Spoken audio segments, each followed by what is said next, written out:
Welcome back, America. We have our friend Josh Hammer. He's author of a great book, Israel and Civilization, The Fate of the Jewish Nation and the Destiny of the West. Now, the interesting thing about this book, one of the best books I've read on the issue of Israel, is it's about more than Israel. It's about us. It's about Western civilization. Josh Hammer, I want to welcome you back. Mr. Producer, go ahead and link to Amazon, and hopefully Amazon actually has his book this time. That would be a good thing.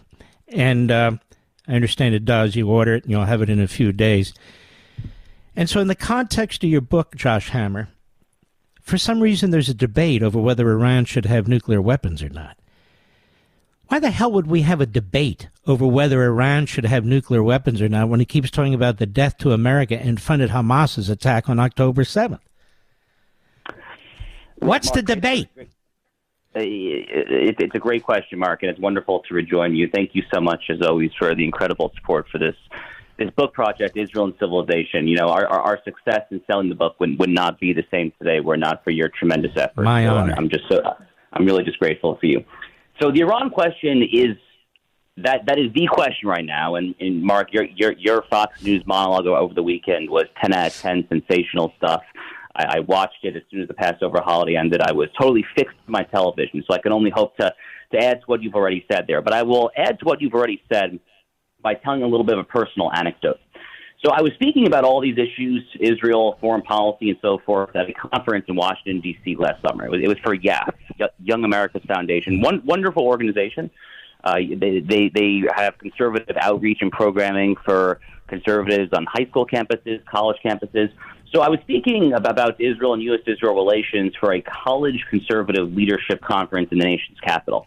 And I noticed standing in the back of the room, Mark, this guy who was dressed a little funny. You know, he wasn't dressed like a normal American kid would be dressed. He wasn't wearing a polo shirt or a T-shirt. And he was vigorously nodding along.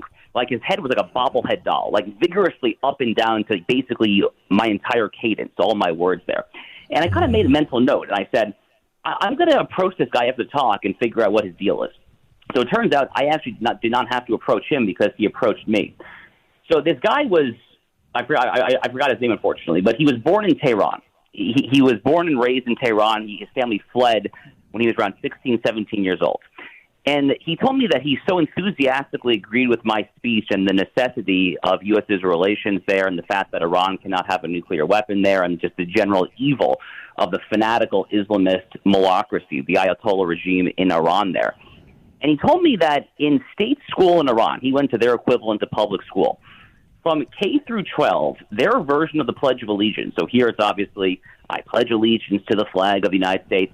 I kid you not, Mark, their version of the Pledge of Allegiance is they have all the kids get up, put their hands on their heart, and they apparently say, I solemnly vow to do all that I can today to bring death and destruction to the little Satan of Israel and the big Satan of America. Unbelievable. They say it in schools every day, and they act on that. They act on that impulse. They killed hundreds and hundreds of our soldiers in the Iraq War with the roadside IEDs. We saw it at Tower 22, the military base in the far-flung corner of Jordan in January of 2024.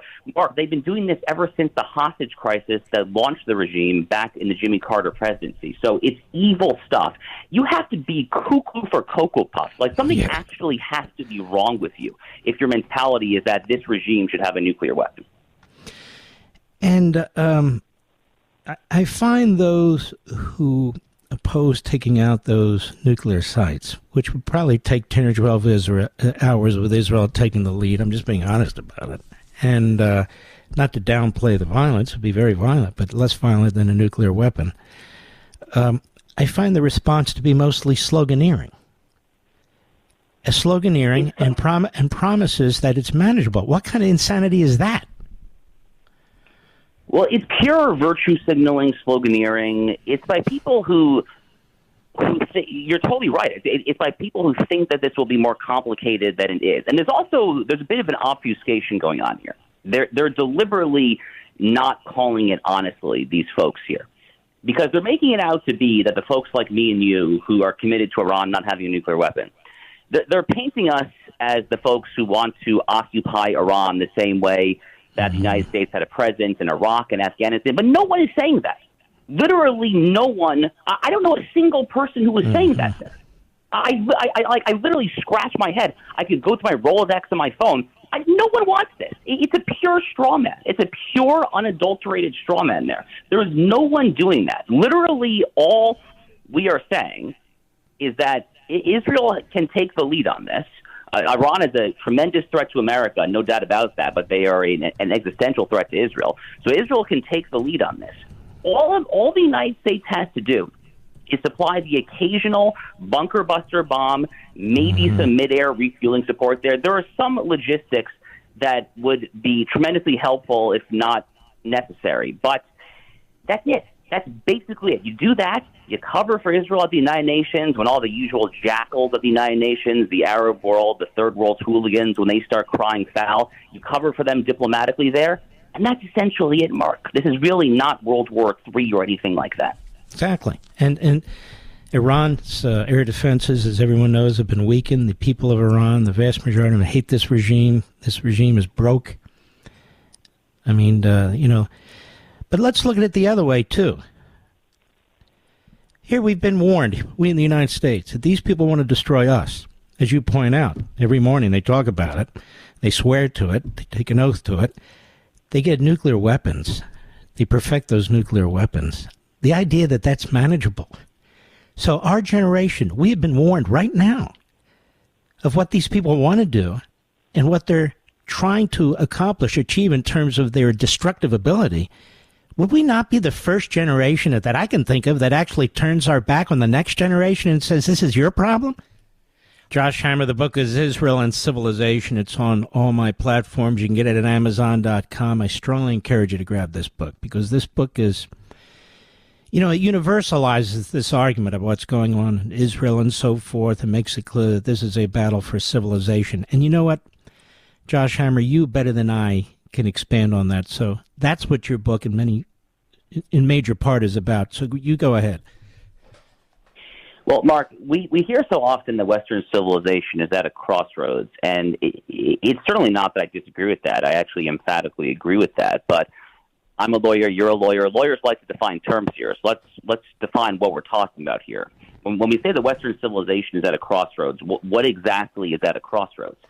And in the book, I argue that Western civilization is essentially synonymous with the Bible, with the Judeo-Christian tradition, going as far back as God's revelation to Moses and the Israelites congregated there at the base of Mount Sinai. And I painstakingly demonstrate in some of the chapters of this book, Mark, just how much the Bible, the Hebrew Bible, and really in many ways Judaism itself has so deeply impacted the English common law to the American founding, the United States constitutional order, frankly, even day-to-day ethical norms that we might take for granted. I mean, something as basic as the golden rule, treat others as you would like to be treated. A lot of people don't really pause to realize that this actually comes from Leviticus chapter 19. That's the imperative to treat a stranger as your fellow. So the book essentially argues, Mark, that we in the West, Jews and Christians alike, we face three threats, three hegemonic threats that could potentially, God forbid, destroy us. Those threats, in no particular order, are wokeism, Islamism, and what I call global neoliberalism. It's basically the United Nations, the World Economic Forum. Think of John Lennon's song Imagine, basically playing out on a geopolitical stage there. And I argue that if you want to defeat these forces, if you want to roll back these forces for good, you have to stand for something. Simply just standing for values neutrality and just saying the chips will fall where they may, that's not an inspiring argument. If we're going to turn back these forces, we have to make a stand here. And that stand for Jews and Christians alike should be our joint shared biblical heritage, our inheritance. That is what made us great in the first place, and that, I argue, is what will make us great again. Mm-hmm. You do that as the foundational point of the book, and you do more than that, too. Actually, this book is very compelling, folks. Civilization is on the line. One of the things you say is we don't push back. We let them control the culture. We let them control the debate. Explain that, too. Well, the entire battle lines of so much of what we argue today is controlled by our opposing forces, by the three groups that I just named, wokeism, Islamism, and global neoliberalism. You know, Mark, I think actually one of my favorite quotes is from the ancient Chinese military strategist Sun Tzu, who was a brilliant thinker 2.5 millennia, give or take, ago. And in ancient China, Sun Tzu had this wonderful line where he said that a battle is won before it is fought, because it is won by choosing the terrain on which it is fought. It's a very prescient insight, and all too often we see it play out in our day-to-day affairs, because the left is able to basically tell Jews and Christians, those who would talk about morality, who would talk about religion, Bible, you're a troglodyte. You're a vestige of a bygone era. You're anachronistic there. How dare you, quote unquote, separation of church and state. They love to say that one there. How dare you take your arguments from faith and from scripture into the public square? So they basically tried to establish a barrier, a cordon sanitaire, you might say, and basically say to certain people that you can't take these forms of argumentation into the public square. So actually, Mark, in the final chapter of the book, the final chapter is called The Jewish-Christian Alliance to Save the West. Pretty much self-explanatory. I have an extended case arguing against so-called separation of church and state, which has done tremendous cultural harm, because it basically tells believers, especially our dear Christian friends, they cannot bring their faith into the public square. You're basically just telling them not to be who they are. And when you tell Jews that they can't be Jews, Christians that they can't be Christians there, you're cutting off your nose to spite your face. You're basically undermining the entire predicate of your civilization, and you're very much, to get back to that Sun Tzu line, you're very much then allowing the left to define the terms on which all of our battles are fought. And when that happens, it's all downhill from there.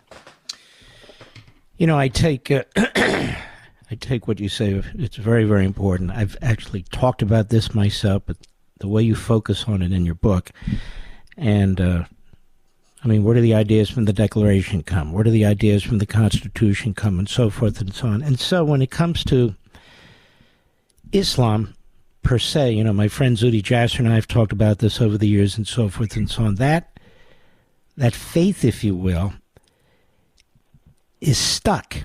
It's stuck because the leadership, in many respects, wants it to be stuck. So I talk about, and see if you agree with this, I talk about sort of our faith and the Christian faith fusing with the Enlightenment. You point out, well, the Enlightenment is really because of these faiths, and I think that's true too. But even for non-believers, it fuses with these ideas and so forth. But the fundamentalists, it does not. Right? Does that make sense? Well, let me try to respond by way of an example that I think you'll agree with, Mark. So you mentioned the Declaration. So I think about Jefferson's line in the Declaration that we hold these truths to be self-evident, that all men are created equal. And he was saying something very similar to what John Locke said about a century, give or take, prior in his second treatise during the Enlightenment over in England there. And I've often thought to myself, would it actually be self-evident for, let's say, a Taliban goat herder in the mountains of Afghanistan? Would it actually be self-evident that all men are created equal?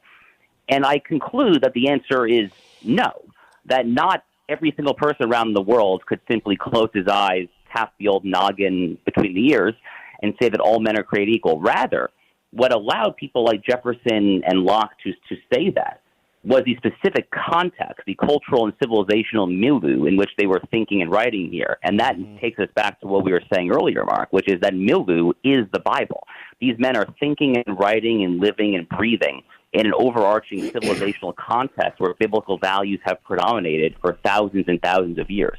And so, for instance, when you talk about all men are created equal, where is that coming from? Well, it's coming from Genesis chapter 1, verse 27, which I argue is the single foundational underpinning of all of Western civilization. This radical assertion very early on in the Bible that God made man in his image, male and female, he created them. This is a world-transforming claim. It's literally the 27th verse of the entire Bible there. That is ultimately where this notion of all men are created equal comes from there. So that's just one of many examples. Very, very good. You can get the book at Amazon.com, America. You can get it on any of my platforms. We link to that. The book is Israel and Civilization, The Fate of the Jewish Nation and the Destiny of the West. And great job. You know, ladies and gentlemen, last time his book came out, they didn't have enough books. So I didn't think that was very fair. So now they do have enough books. So go grab your copy. You're going to love the book. Josh, great job, and keep up the battle, brother. Mark, God bless you. Thank you so much. You too. Be well. He's a good guy, very smart guy. You know, I reach a point in my life, reach an age where I'm not going to be here forever. It's important that we have a great group of young people who step up, and many of them are stepping up right now, and I want to give them some voice if I can. And Josh is definitely one of them. And there are others too, but this book is it's really a great book.